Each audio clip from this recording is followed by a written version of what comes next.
मित्रों, आज मैं आपको अपनी विगत महापूर्ण हुई पुस्तक मुगलों के अंत के विषय में जानकारी देना चाहता हूँ। मुगलों में औरंगजेब के पश्चात जितने भी मुग़ल बादशाह गद्दी पे बैठे, उनके बारे में लोगों को जानकारी नहीं है। लोग ये समझते हैं, जनता ये समझती है कि औरंगजेब के बाद केवल बहादुर शाह जफ़र गद्दी पे आया, जिसने 1857 में अंग्रेज़ों से संघर्ष किया।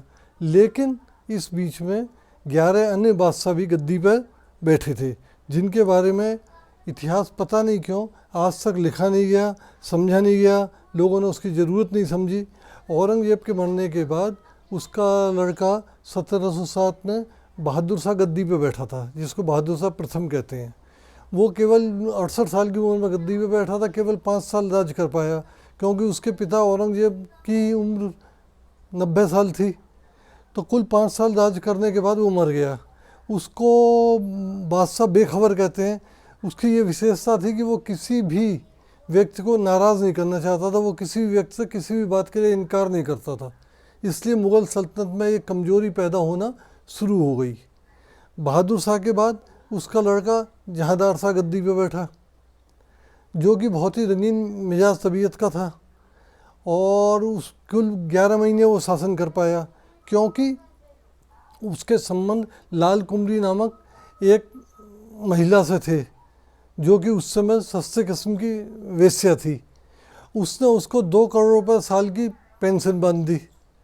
और इसमें दिलचस्प किस्सा यह है कि वो दोनों एक दिन लाल किले के ऊपर बैठे हुए थे। जुलाई का महीना था, सामने जो है जमुना नदी बह रही थी। लाल कुमरी जहांदार शाह से बोली कि हजूर, लोग डूबते हुए कैसे लगते हैं, मैंने कभी डूबता हुआ किसी को नहीं देखा। तो उसने जहांदार शाह ने अपने कुछ सिपाही भेज के जमुना में पल्ली पार से आ रही नाव को डुबाने का आदेश दिया। नाव डूब गई और उसमें लोग छटपटाते हुए मर गए। उसमें 25 से अधिक लोगों की मृत्यु हो गई। इससे प्रजा में बड़ा असंतोष फैला, और असंतोष फैलने का नतीजा ये निकला कि जहांदार शाह का भतीजा, जो बिहार में गवर्नर था, वो अपनी फ़ौज लेके आया और उसने जहांदार शाह को संघर्ष में हराया और जहांदार शाह मर गया। जहांदार शाह के वध के बाद गद्दी पे फर्रुखसियर बैठा। वो 9 साल गद्दी पर रहा। उसने गद्दी पर बैठते समय सहायता ली थी सैयद बंधुओं की, जिनको इतिहास में सम्राट निर्माता के तौर पर जाना जाता है। सम्राट निर्माताओं से बाद में फर्रुखसियर का मतभेद हुआ, तो फर्रुखसियर को सैयद भाइयों ने सत्ता से उतार दिया और उसको अंधा करके उसका वध कर दिया गया। फर्रुखसियर 9 साल गद्दी पर रहा। फर्रुखसियर के मरने के बाद सैयद भाइयों ने जो है रफ़ी उज्जात नामक एक 23 साल के लड़के को, जो कि ऑलरेडी टीबी का मरीज़ था, शाही हरम से निकालकर ज़बरदस्ती गद्दी पे बैठा दिया। 3 महीने शासन करने के बाद उसकी मृत्यु हो गई। उसकी मृत्यु के बाद उसके बड़े भाई को गद्दी पे बैठाया शाहजहाँ द्वितीय के नाम से, और शाहजहाँ द्वितीय भी कुल 6 महीने शासन कर पाया। वो भी टीबी का मरीज़ था। वो जो कुछ दिन गद्दी पर राज करने के बाद उसका देहांत हो गया। फिर सैयद भाइयों ने अपने दिन गरीबी में काट रहे एक मुग़ल शहजादे को, जो कि फतेहपुर सीकरी में रहता था, बुलाया और उसे मोहम्मद शाह के नाम से गद्दी पे बैठा दिया। ये इसी मोहम्मद शाह को हम मोहम्मद शाह रंगीला के नाम से जानते हैं। इसने एक लंबी अवधि तक राज किया। सन 1719 से लेकर 1748 तक ये गद्दी पर रहा। और इसी के समय में नादिर शाह का आक्रमण हुआ। नादिर शाह ने दिल्ली में भारी तबाही मचाई थी। नादिर शाह को लोग जानते हैं, हो सकता है मोहम्मद शाह को नहीं जानते हैं, लेकिन वो तख्त ताउस जो शाहजहाँ ने बनवाया था, कोहनूर हीरा और अरबों रुपए की जायदाद और संपत्ति लेकर अपने देश वापस लौटा। नादिर शाह के लौटने के बाद वहाँ नादिर शाह का वध हो गया। इधर जो है मोहम्मद शाह के बाद उसका लड़का अहमद शाह गद्दी पे बैठा। अहमद शाह कुल 4 साल राज कर पाया।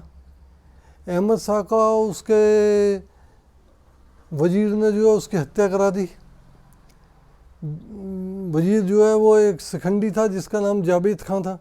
जावेद खान ने उसकी हत्या करा दी। उसकी हत्या कराने के बाद आलमगीर द्वितीय को गद्दी पे बैठाया गया।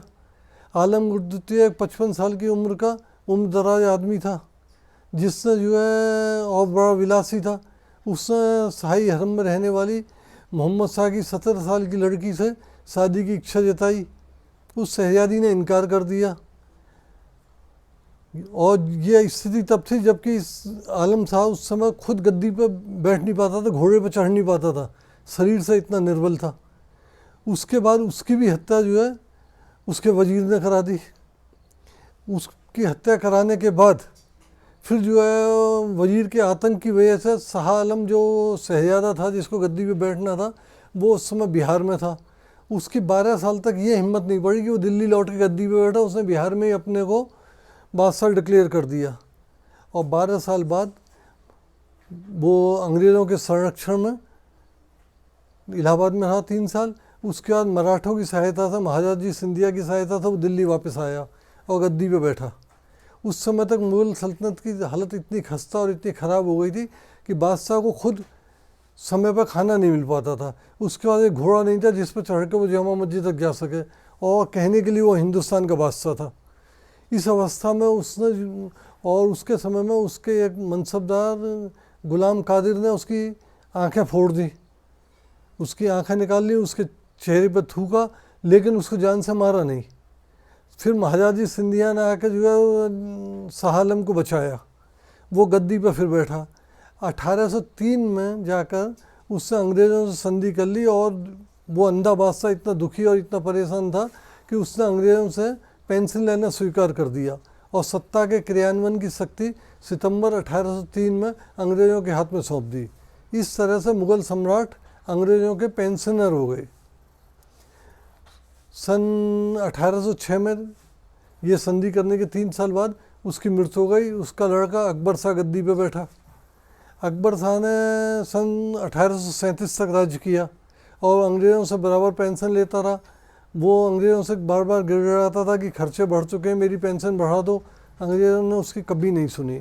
फिर उसने राजा राम मोहन राय को अपने खर्चे पर इंग्लैंड भेजा कि वो उसकी पैरवी करे, लेकिन इंग्लैंड जाने के बाद भी कोई नतीजा नहीं निकला।